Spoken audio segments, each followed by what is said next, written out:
Bienvenidos una vez más a nuestro canal Classic MTB para MTB Pro y MyYachtMag.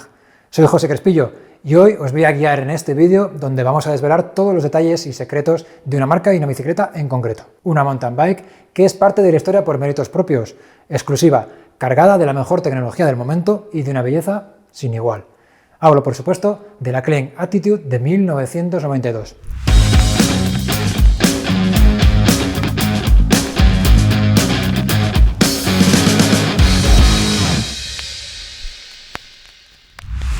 Si hablamos de mountain bike clásico, tanto si eres un recién llegado a este deporte, como si eres de la vieja guardia que tuvo la suerte de vivir la época dorada, seguramente una marca y una bici en concreto vengan a tu cabeza al hablar de este tema. Una marca, Klein, y un modelo, Attitude. Una bici que trascendió más allá de lo que en su momento era una bici de alta gama espectacular visualmente y con una serie de tecnologías avanzadas para convertirse en un símbolo, pieza de culto y sueño húmedo de cualquier coleccionista apasionado del mountain bike a día de hoy. Como comentaremos más adelante, una bici que no solo no ha perdido el alto valor económico de hace más de 30 años, sino que sigue revalorizándose y alcanzando precios para las unidades en mejor estado de auténtica locura, para los coleccionistas más acérrimos y de gran músculo financiero. En este vídeo vamos a ver en detalle el porqué de este alto valor y reconocimiento, viajando en el tiempo a través de la marca y la bici que nos acompaña hoy. Antes de empezar, considero importante el recordaros que otra preciosa Klein Attitude ya pasó por nuestro canal Classic MTB y os aconsejo que le echéis un vistazo si no lo habéis hecho ya. Aquella impresionante Klein pintada con los míticos colores Team Storm que ya luciera Tinker Juárez en su última etapa compitiendo para esta marca es concretamente del año 1994. Y aunque 2 años puedan no parecer nada, estas dos bicis tienen poco en común, al usar tecnologías y materiales bastante diferentes. Hoy vamos a centrarnos en este modelo de 1992, que por cierto ha sido elegida y votada por muchos de vosotros en las redes sociales para hacerle una review completa. Así que allá vamos. Como es habitual ya, antes de desgranar los detalles de la bici, suelo hablaros de nombres propios, que por lo general suelen ser los mismos fundadores de la marca en cuestión. Y si bien ya hablamos de Gary Klein en el anterior vídeo de la Klein Attitude del 94, es más que justo dedicarle un espacio de nuevo. Y es que Gary Klein, aparte de poseer una mente preclara y de ser un ingeniero de muy alto nivel, prácticamente se convirtió en un alquimista del mountain bike. Las soluciones técnicas que aportó, su conocimiento sobre el uso de aluminio en las bicicletas y el amor por el detalle y la máxima calidad le hicieron ser merecedor de un puesto en el Hall of Fame del mountain bike, allá por 1991, casi nada. Gary Klein se graduó en el MIT allá por 1973 y además de ser un buen ciclista de carretera, construyó varios cuadros en aluminio y experimentó con ellos, en una época en la que el acero era lo habitual. En 1975, por ejemplo, ya diseñó un prototipo con tubos de aluminio sobredimensionados, del que hizo una pequeña serie limitada. Otro dato importante es que si bien Gary no fue la primera persona en teorizar sobre el uso del aluminio en las bicis, sí que fue el primero en proponer el concepto de cuadros con tuberías de aluminio sobredimensionadas. Y es que además de conseguir unas estructuras muy rígidas, el peso total se veía reducido alrededor de un 15% respecto a un cuadro de aluminio convencional. En 1977, Gary patenta el uso de estos tubos con diámetros mayores para ganar rigidez, y en 1980 se instala en Chehalis, Washington, donde empieza a producir bicicletas de carretera. Y es en 1985 cuando nace la aventura del mountain bike para Gary Klein. Curiosamente, el nombre escogido para su marca entre los años 85 y 87 fue el de Mountain Klein. A partir del 88, tan solo su apellido, Klein, era la palabra que pudimos ver en los tubos de sus cuadros. En cuanto a la marca en sí, como sabéis, en 1995 la compañía Trek compró Klein, con lo que el aura de exclusividad, artesanía y gusto por el detalle se fueron diluyendo poco a poco desde entonces. Y esa es la principal razón por la que para los coleccionistas y entendidos del mountain bike clásico, las Klein auténticas y con caché de verdad son las construidas hasta esa fecha. Venga, pues vamos a ver esta preciosidad azul y violeta que nos acompaña hoy. Antes de entrar en aspectos técnicos y tecnologías aplicadas a la bici, quiero hablaros de algo que suelo dejar para el final de nuestros vídeos o por lo que pasamos casi de puntillas habitualmente. Hablo de la imagen, del poderoso impacto visual que genera la estética de esta bicicleta en concreto, y de prácticamente todas las Klein. Y la pintura juega el papel más importante, amén de las cuidadas líneas del cuadro y horquilla, y sus pulidas soldaduras. Klein eligió unas paletas de pinturas que marcaron historia y un antes y un después, sobre todo en el mountain bike de los 90, donde la mayoría de las bicis eran monocromáticas o se hacían muy pocas concesiones en lo que al color se refería. En Klein pensaron que como obras de arte que eran sus bicis, lo lógico era que fueran rematadas acorde, para potenciar aún más su exclusividad, diferenciación y para que la experiencia de disfrutar de una mountain bike de la más alta gama fuera a su vez exquisita. Para lograr esto, crearon una serie de colores y acabados con nombre propio, en la mejor pintura que existía en aquel momento. La marca DuPont producía una pintura llamada Imron, que era no metálica y que se denominaba Duretane. Esta pintura ofrecía un acabado sensacional, duradero y súper resistente después del barnizado final, que hacían que el trabajo de pintura resistiera un uso intensivo en la montaña. Los colores con acabado neón, eso sí, con el paso del tiempo iban perdiendo intensidad y degradándose, hasta prácticamente acabar blancos, como hemos visto en algunas unidades de bicis que han estado muchas horas expuestas a la radiación solar. Por cierto, esta pintura acabó prohibiéndose por ser altamente nociva para el medio ambiente. Agent Malone, Environmental Protection Agency. Os había comentado que Klein bautizaba sus acabados cromáticos y lo hacía con unos nombres muy originales que definían el color utilizado en cada caso.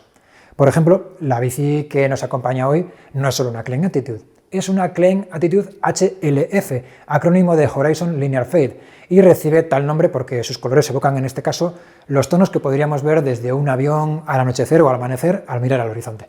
En este caso se usaban colores magenta, ultravioleta y azul. Otro esquema espectacular era el Gator Linear Fade, en un vistoso degradado de amarillo a verde neón pasando por el azul, y que junto con el HLF suele estar en el top de esquemas cromáticos preferidos por los fanáticos de Klein. Por cierto, los tonos Linear Fade eran novedad en 1992 y Klein proponía con este esquema que la bici se viera de tres formas diferentes. De un color si la veías desde atrás, otro si la veías de perfil y otro si se miraba desde frontal. Algo simplemente alucinante y que aún a día de hoy levanta pasiones al admirarlas. Colores muy míticos de la Klein de primeros de los 90 son, por ejemplo, el Dolomite o Team en los clásicos colores verde, blanco y rojo, colores que lució Tinker Juárez en su Klein Attitude del 92, montada como Calapiés y Grupo Campanolo. No podemos olvidar tampoco el Sunburst, que como su nombre indica hace alusión al resplandor solar, con tonos que mezclan degradados de amarillo y naranja. Otro color muy espectacular y elegante es el Moonrise Linear Fade, que usa varios tonos que van del amarillo suave hasta el azul pasando por el violeta y que consigue un resultado, a mi parecer, increíble. Uno de los trabajos de pintura más locos y trabajados de Klein es sin duda el Team Storm, con nubes, rayos y diferentes tonos que conseguían hacer de estas bicis una obra de arte sobre dos ruedas, como pudisteis ver en la Klein Attitude Team Storm en nuestro canal Classic MTB. Existió también otra variante del mismo esquema, llamada Night Storm, con colores más oscuros, lógicamente al tratarse de una tormenta nocturna. Además de los mencionados, hubo aún más paletas de color a elección, que Klein puso a disposición de los afortunados bikers que podían permitirse el lujo de adquirir una de estas bicis. Como podéis observar, el trabajo de pintura no solo se reducía al cuadro. La horquilla y el conjunto potencia-manillar también se pintaban para formar parte de un todo, y ayudaban, por ejemplo, en el caso de los esquemas de pintura Linear Fade, a que la bici fuera de un color u otro en función del ángulo con el que la estuvieras mirando. Absolutamente espectacular. Por cierto, tan importante es el tema pintura y acabados que a día de hoy hay varios profesionales de ese sector que se dedican a repintar cuadros Klein que han sufrido el paso del tiempo, para dejarlos como nuevos y usando las mismas técnicas que se usaban entonces para conseguir esos espectaculares resultados. Entre otros, los que tienen más renombre son Dave Wilkins, antiguo trabajador de Klein en Estados Unidos, y aquí en Europa, John Rock. Este último tiene su propia web dedicada a la recuperación de las bicis Klein, ofreciendo también rodamientos, ejes de pedalier, tapas de potencia, etc., además del trabajo de pintura. Y para que os hagáis una idea, John Rock cobra alrededor de 500 libras por el trabajo de pintura y suele tener una lista tan grande de trabajos que te da un plazo de 12 meses o más para restaurar tu bici. Como veis, si a alguien aún le quedaba alguna duda acerca de por qué las Klein son objeto de culto clásico, ya podéis haceros una idea, porque solo hemos hablado hasta ahora del color y aún no nos hemos puesto a desgranar diferentes aspectos técnicos. Pues vamos a ponernos con ello. Como ya hemos explicado, Klein usaba tubos de aluminio con un diámetro muy grande para la época, para contener el peso y generar rigidez extra en el conjunto. En el caso de esta Attitude de 1992, la tubería elegida era de aluminio de la serie 6061 con tratamiento térmico T6, al igual que horquilla y conjunto potencia-manillar. Por cierto, haciendo referencia a todos estos componentes juntos, Klein acuñó una palabra que definía de una forma contundente a todo este conjunto: fuselaje. Una palabra que evoca términos aeroespaciales, que a mi modo de ver encajan de lujo, porque esta bici es algo más que eso. Es un aparato, un avión, una máquina que respira velocidad y tecnología. Continuando con el cuadro, podemos apreciar unas formas suaves, orgánicas y unas transiciones entre tubos tan cuidadas que casi te harían preguntarte si estás ante un cuadro monocasco. Todo esto es gracias a unas soldaduras impecables, de gruesos cordones que eran pulidos y rebajados al límite exacto. Tanto es así que aun intentando fijarte, nunca llegarás a ver dónde empiezan y acaban dichos cordones de soldadura. Una vez pintados, además, dichas uniones llevan a quedar casi escondidas por completo. Empezamos por la parte delantera del cuadro, donde ya empieza el festival de tecnología y punto discordante con todo lo que se había visto hasta entonces en el mountain bike. Una pipa de dirección gruesa que rompía moldes con todo lo conocido, construida en aluminio mecanizado y que alojaba en su interior unos rodamientos impresionantes. Estos rodamientos, sobredimensionados y embutidos dentro de la pipa, conseguían que jamás tuvieras que ajustar tu dirección, como ocurría con las direcciones roscadas. Más impresionante era que Klein aseguraba que estos rodamientos podían resistir hasta 3 toneladas de carga. Vamos, que iban a durar toda la vida útil del propio cuadro. Si continuamos el recorrido hacia abajo, pasando por el ancho tubo diagonal, llegamos a un punto crucial donde Klein se luce poniendo toda la carne en el asador. Nos centramos en el tubo del eje del pedalier, otra pieza construida en aluminio mecanizado y con los rodamientos embutidos y sellados. Otra parte del cuadro igualmente resistente, cuidada al detalle y prácticamente eterna como lo era la dirección. El grosor de este tubo y las increíbles soldaduras que lo unen al resto de los tubos del cuadro, como son el tubo vertical de sillín, el tubo diagonal y las vainas, que ahora veremos, contribuían a una rigidez del conjunto impresionante. Por cierto, os recuerdo que el pedalier integrado en el cuadro era algo revolucionario por entonces, cuando la mayoría de bicis usaban pedalieres de tipo cartucho roscados al cuadro. Las vainas son otro elemento del cuadro digno de mirar con detenimiento. Nacen de forma cuadrada en su unión al pedalier y van cambiando su forma a medida que se acercan a las punteras, pasando a ser redondas al unirse a estas. Una pequeña perforación en la zona de unión de ambas vainas permitía el paso del cable que accionaba el desviador delantero, y bajo ellas, atornillado, encontramos otra pieza clave del diseño de Gary Klein para este cuadro. El CCD o Chain Control Device es una pieza que ejercía de salvaguarda del cuadro al evitar los temidos chupados de cadena, que podrían destrozar un cuadro tan exclusivo y caro como este. Y también tenía una utilidad doble, ya que a su vez guiaba el cable del cambio trasero en su viaje por la parte inferior de la vaina derecha. En cuanto a las punteras, también tienen un diseño particular, siendo bastante gruesas y contribuyendo a su vez en la rigidez del conjunto del fuselaje.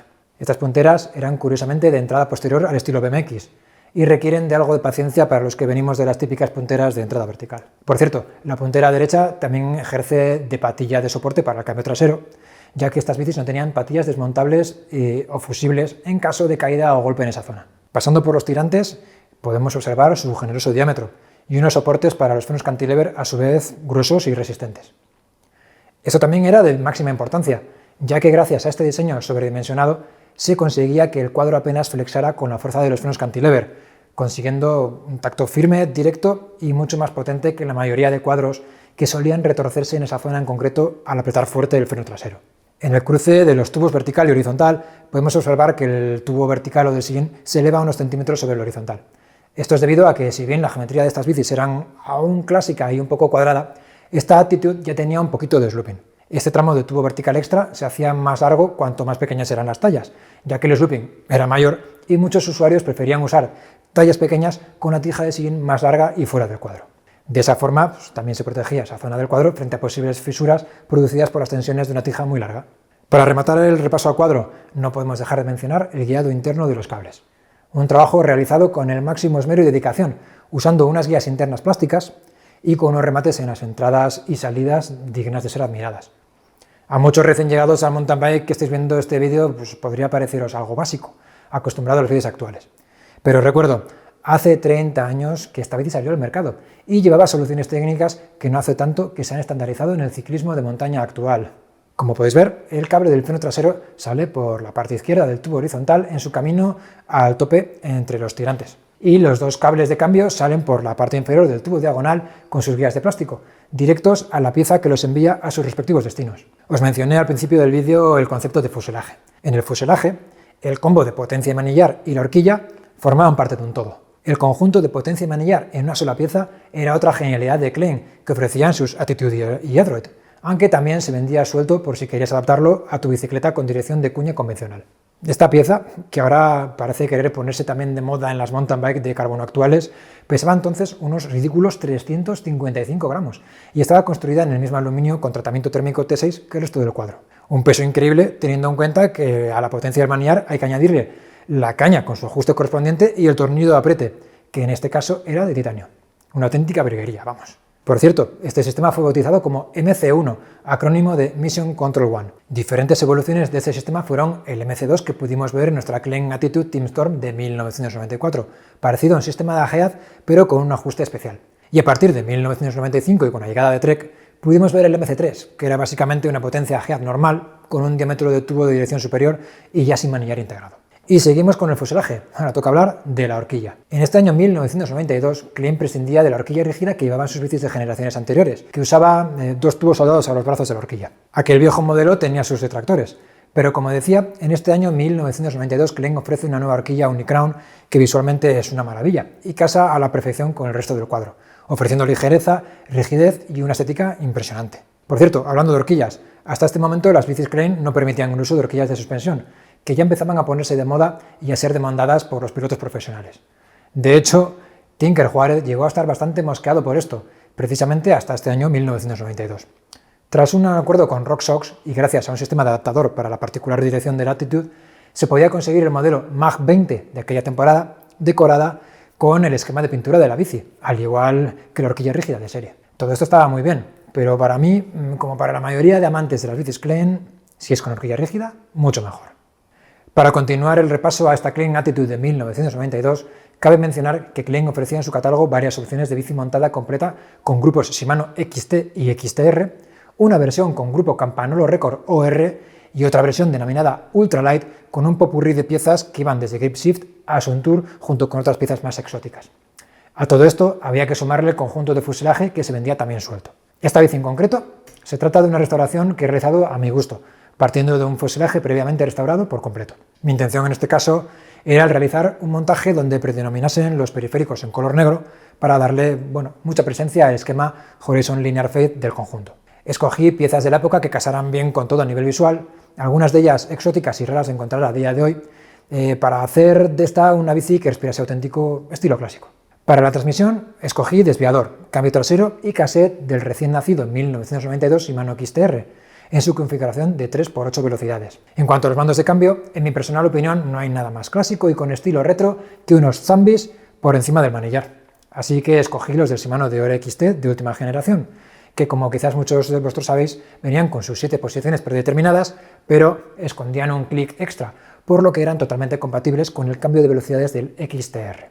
Estos mandos son una gozada cuando los usas, con unos clics súper definidos que con un cambio bien ajustado funcionan con precisión milimétrica, además de poder usarse en modo fricción.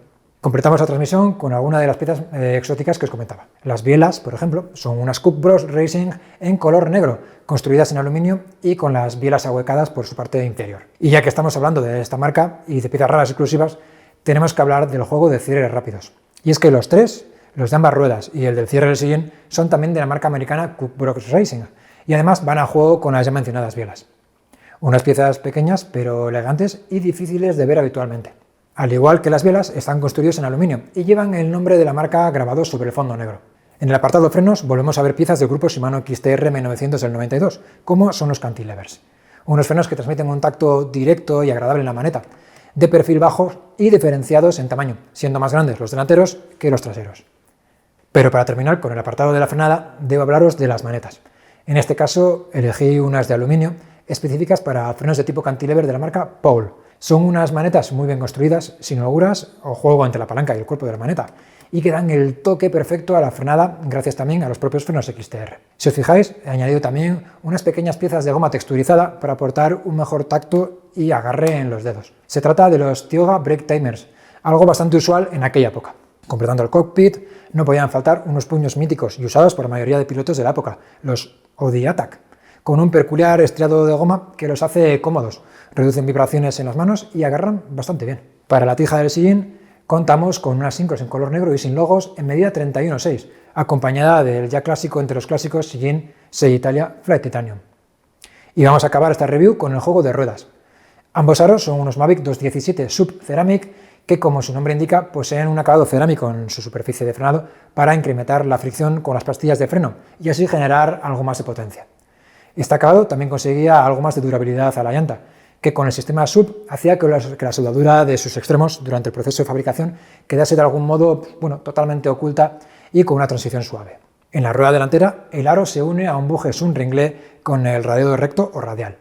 La teoría dice que de esta forma se consigue una rueda más aerodinámica y ligera, pero la verdad es que a mí me gustan personalmente por la estética. Eso sí, a la hora de aportar tensión a los radios hay que ir con cariño, ya que son muchos los bujes que rompían sus alas con esta peculiar forma de radiar. Y en la rueda trasera, como veis, contamos con una antigua Disc Drive Comp, que usa un buje XTR M900 en este caso. Durante el proceso de restauración quería contar con el mayor número de piezas que reforzaran la apariencia clásica, y la verdad es que la Disc Drive suele casar estéticamente a la perfección con las Klein. Sobre todo esta versión Comp en color oscuro y logos con toques magenta y azul, que parecen hechos a propósito para ir a juego con el fuselaje de esta bici en concreto. No voy a extenderme con la antigua Disc Drive. Para ello os invito a que veáis el vídeo monográfico que ya le dedicamos a este componente clásico en nuestro canal Classic MTB. Como sabéis, su cometido es el de ofrecer algo de flexión y amortiguación a la parte trasera de la bici, gracias a su construcción con un hilo de Kevlar dispuesto de forma geodésica. Y para rematar las ruedas, solo queda mencionar las cubiertas Onza Racing Porks Kevlar en medida 26 x 2.10. Unas cubiertas super old school con un taqueado muy simple con tacos redondos que agarraban una barbaridad y que se consumían rapidísimamente al meternos en terreno duro o en asfalto. Elegí también estas cubiertas en color negro para reforzar la imagen de la bici y para encajar con el resto de piezas. Y curiosamente, hasta el logo con el fondo rosa parece hecho expresamente para esta Klein. Y hasta aquí el resumen de esta Klein Attitude de 1992, una bici que es la joya de la corona de mi colección personal y que, como muchos ya habréis visto, llevo tatuada en mi brazo derecho. Para mí, esta bici es el sumum de lo que debería ser una mountain bike clásica, totalmente rígida, con mandos de cambio por arriba, con geometrías de la época y con una antigua Disc Drive. Para los que no habéis tenido la oportunidad de pilotar una de estas máquinas en su hábitat natural, adelantaros que con sus geometrías, horquilla rígida y tremenda rigidez del conjunto, la bici es extremadamente reactiva y crítica si quieres ir rápido con ella. Hay que llevar una conducción muy fluida, ya que es nerviosa y deportiva. Responde a cada movimiento sobre el manillar y cada pedalada de forma casi eléctrica y te obliga a trabajar duro con tu físico y tu técnica si quieres ir rápido en zonas rotas. Esta bici era una auténtica pura sangre. Para contribuir a estas sensaciones, la geometría del cuadro era la siguiente. Un ángulo de dirección de 70 grados, ángulo de tubo de sillín de 72 grados, tubo superior de 560 milímetros de longitud, vainas que tenían una longitud de 425 milímetros, una distancia entre ejes de 104 centímetros y todo esto para una talla M o 20 pulgadas de Klein. En Klein las tallas eran un poco particulares. Estas se repartían entonces en 18, 19 y 22 pulgadas. El peso de esta unidad se queda, como la veis con pedales, en poco más de 10 kilos y 300 gramos. Un peso espectacular y que se podía dejar por debajo de los 10 sin muchos problemas. Bueno, siempre que tu cartera no fuera el problema, claro. Y si querías hacerte con una Klein Attitude en 1992, pues tenías que juntar nada más y nada menos que 350.000 pesetas solo por el fuselaje. Estos son algo más de 4.000 euros 32 años después, calculando la inflación. Como decía, solo para carteras bien saneadas. La bici que hemos visto hoy, montada como la veis, podría acercarse a la escandalosa cifra de las casi 700.000 pesetas, lo que a día de hoy serían algo más de 8.000 euros. Espero que os haya gustado este vídeo, con todo su maremoto de datos e imágenes de una bici que, como decíamos al principio del vídeo, es ya parte de la historia del mountain bike. Y ya sabéis, dejadnos un like, suscribíos si aún no lo estáis, pulsad la campanita para próximos vídeos de Classic MTB y no os olvidéis tampoco de comentar por aquí debajo, que siempre nos gusta leeros y responderos. Muchas gracias por vuestra fidelidad al canal. Nos vemos en el siguiente vídeo.